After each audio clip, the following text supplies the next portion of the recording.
All right. So, oh yeah, the that article.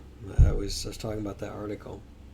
It was called the decatholicizing of the new of the NIV, and the author was looking at some of the ways in which the NIV was rendered in being compared to a translation, more of an ecumenical translation like the NSV, and how certain concepts or ideas are not as clear. Two come to mind, but I'm not going to be able to go through all that to cover it. But one has to do with the conversation between Jesus and the disciples, or I think it was the two disciples on the road to Emmaus, where Jesus was seen in the breaking of the bread. After the breaking of the bread, Christ was recognized. And I think also the way in which the NIV handles, and I think it's in First or Second Peter, I think, where it talks about that baptism now saves you. Yeah, the baptism now saves you. But yeah, as far as the deuterocanonical text, one of the main reasons why Luther preferred the 66 canon is because one of the deuterocanonical texts, Second Maccabees, talks about praying for the deceased, and that this is a holy and noble thing to do, and to give alms for the same purpose.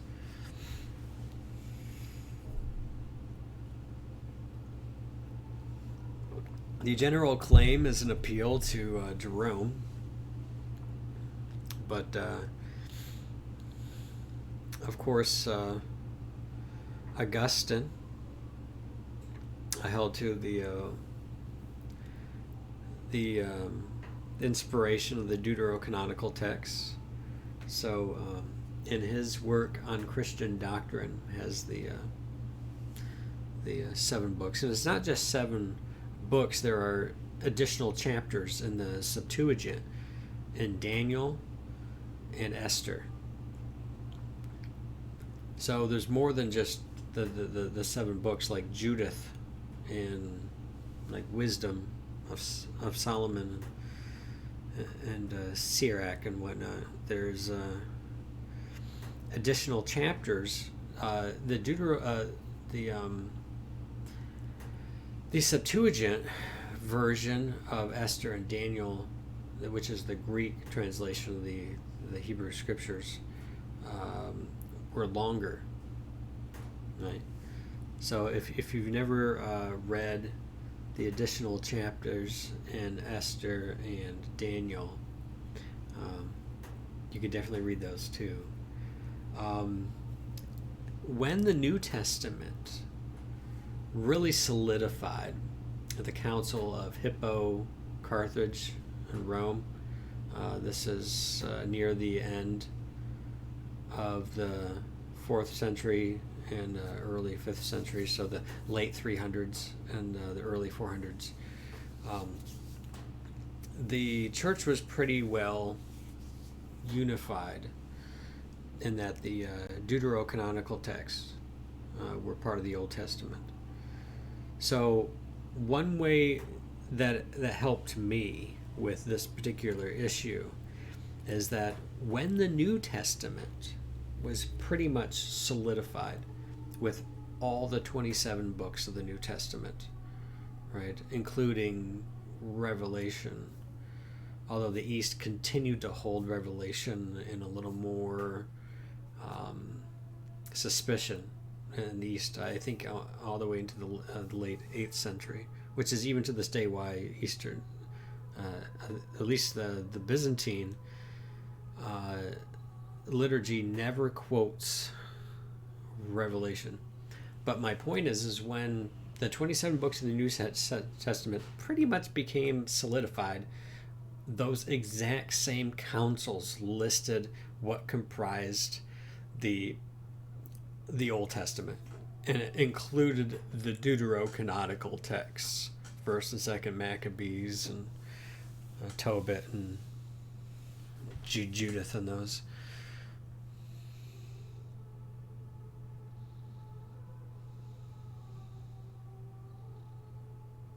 Wait, your favorite Bibles are the ones with annotations about what each book is at the beginning? Oh, like a study Bible, right?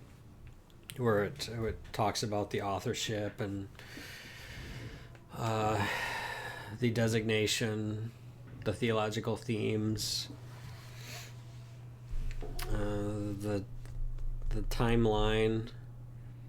Yeah, it's neat to kind of put all that stuff together, you know. Yeah, I don't spend much time in the book of Revelation myself. It's a very interesting book because it seems to kind of cycle between these depictions of heavenly worship and things that are occurring on earth. It's very liturgical in that sense that we continue to get these glimpses into the heavenly liturgy, and we see all kinds of things, you know, robed, consecrated, um, you know, celibate beings, men, right? We see lampstands, we see angels, we see a lamb, we see an altar, we see incense and angels participating in prayer, and we see all of this. We see singing, all of the stuff that's going on in the heavenly liturgy. It's very fascinating.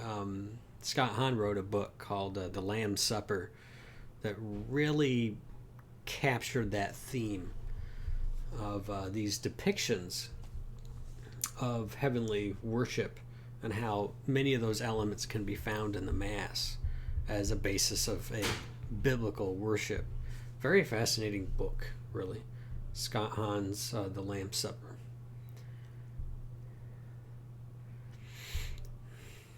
Well, Revelation should make us question how we should read Revelation. As an apocalyptic work, I know in the history of the Catholic Church there's been various interpretations, and the way that I approach Revelation is I read a book by David Curie. He was writing a book called Rapture, and he was critiquing the way in which some modern day evangelicals talk about a rapture occurring,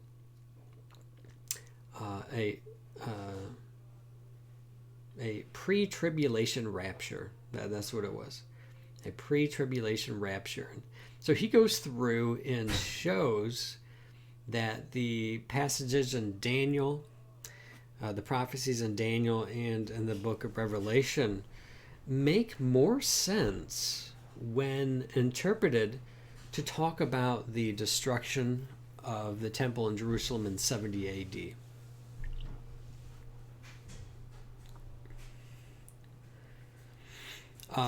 So I take what is called more of a preterist view of the book of Revelation. I think most of the things in the book of Revelation were fulfilled in explaining the things that were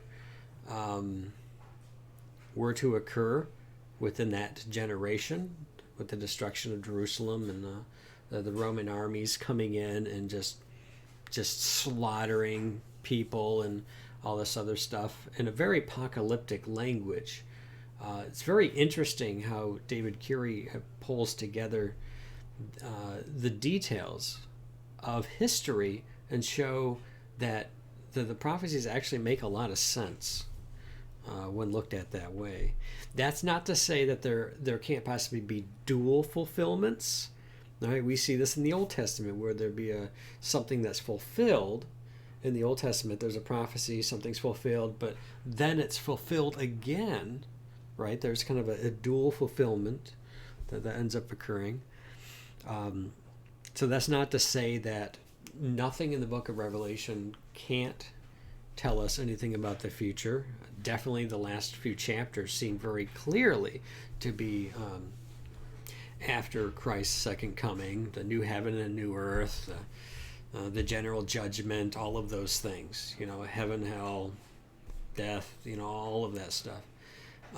As for the millennium, I take the church's view of amillennialism, that we are right now living in the church age, and this is, and taking that kind of allegorical approach, not a literal approach, but an allegorical approach, that we are now presently living in the millennium.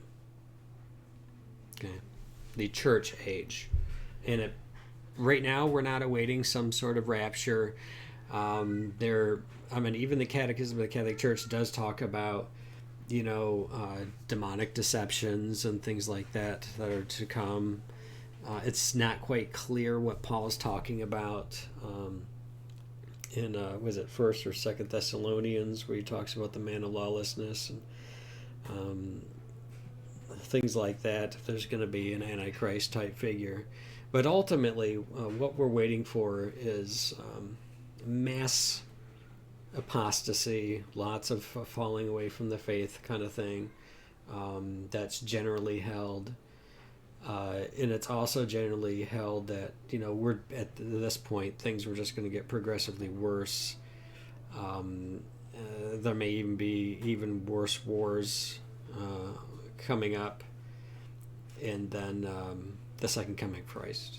So I don't think the coming of Christ is going to be in my lifetime.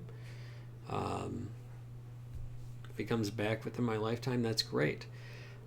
My advice to people is always to have that kind of attitude. Prepare yourself for a good death. Don't let anything try to distract you from that. Preparing yourself for a good death. Some people have a kind of modern, what's the word I want to use? Rapture hysteria, that Jesus can come back any moment to take his church and this, that, and everything else. And people are these preachers are trying to look in the book of Revelation and try to interpret the times and say this event is this in the book of Revelation and this event is this thing that's occurring, and any minute now Jesus is going to come back. And there's just that constant, they were doing that in the 70s and the 80s and the 90s and the 2000s. They just keep going, always keeping people on their toes. And be like, dude, it's been decades. Like quit talking. I think it's a spiritual poison. I don't think it's. We certainly should have an anticipation of the second coming, but the church has had an anticipation of the second coming for 2,000 years, right? For 2,000 years. Just calm down. Christ is going to come back when he's good and ready to do it. All right? Yeah. I've always been on the impression things are just going to get much, much worse, and then Christ is going to come back at some point. But probably not in my lifetime. I don't really see that.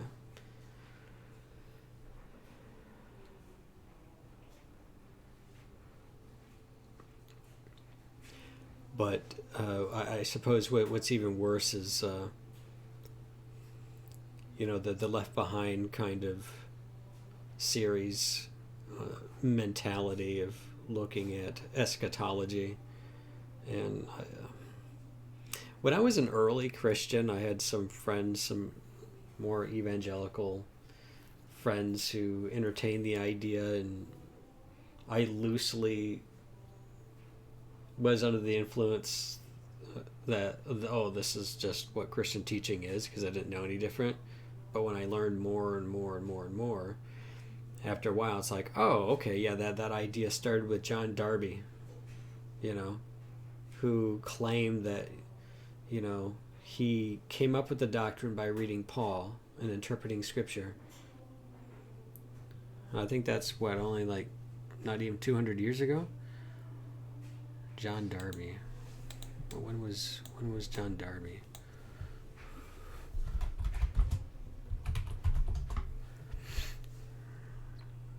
Yeah, he lived in the 1800s, so.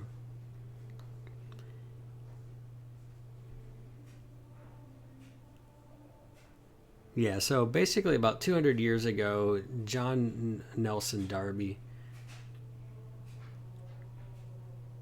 also known as the father of modern dispensationalism and whatnot, but yeah, he taught this doctrine, which is like, as soon as I came to realize in the history of interpretation that prior to Darby, nobody interpreted those verses that way. So basically, he took some of the second coming passages and separated them off and said, these are the rapture passages and these are the second coming passages. But all he did was take like half of the second coming passages and say, oh, this is talking about the rapture, which is an invisible coming of Christ, and then he's going to come again like a third time, but it's going to be visible. And yeah, if you actually look at all of the verses, it's a really arbitrary division of the passages that's being ascribed to one doctrine or the other. They're just all second coming. It's just all second coming stuff. So like I said, prior to 200 years ago, in the history of interpretation, nobody thought that. Nobody. I don't even know why that's even influential to people. I don't get it. That's like saying, well, that's what Paul meant. And then for 1800 years, nobody understood him that way. But thank God, John Nelson Darby finally grasped what Paul was talking about. After 1800 years, finally we know. And thanks be to God that he gave such revelations in the latter times to restore the apostles' teaching that had basically has no evidence whatsoever in the 1800 years leading up to John Darby. I know I'm speaking sarcastically, but oh my goodness, when I began looking at it like that, I'm like, why should I give any more of my time to it? I might as well follow one of the modern day religions. Heck, I could be a Mormon. Just, start believing that certain truths they just died off, and they weren't taught in the church, and the church taught error. And because with Darby, if I understand correctly, he was a pre-millennialist, that Christ was going to come, then there's going to be 1,000-year reign, like a literal 1,000-year reign, like of all the numbers in the book of Revelation. You're going to take that one literally. This is fascinating. Oh, one of my favorite things that I mention to people is 666, right? It's the number of man, or of a man. And some people are like, oh no, I can't have a I can't have the items that I'm buying today be $6.66. Here, throw in this pack of gum. Like, well, why are you having a problem with 666? Because they think the number is evil, which is very superstitious, which is really weird. But there's a textual variant, that 616. You know, nobody fusses about that. You know why? Because it hasn't been popularized, or people don't even know that a textual variant even exists there. But the presence of a textual variant there actually gives us insight into what it means. The 666 is a numerical value of Caesar Nero's name. All right, it's talking about a Roman emperor, Caesar Nero. It's the numerical value of his name in Latin, I think it is, and then 616 happens to be the numerical value in Hebrew or something like that. If the name were to be translated to Hebrew, I could be swapping those, but look it up. Yeah, 666 and 616. Well, why is that interesting? Jimmy Akin did an article on that. You know, which once again that fits well with the preterist reading of the Book of Revelation.